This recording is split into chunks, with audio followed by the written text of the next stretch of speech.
സംഭാരം.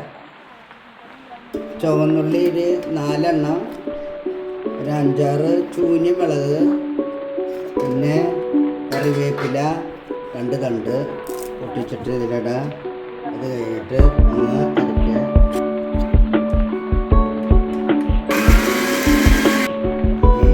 തൈര്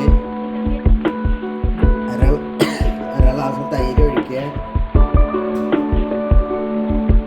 അര ഗ്ലാസ് വെള്ളം കഴിഞ്ഞിട്ട്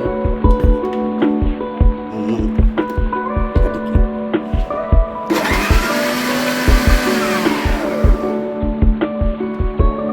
ഇതിൽ കുറച്ച് ഉപ്പ് ചേർക്കണം.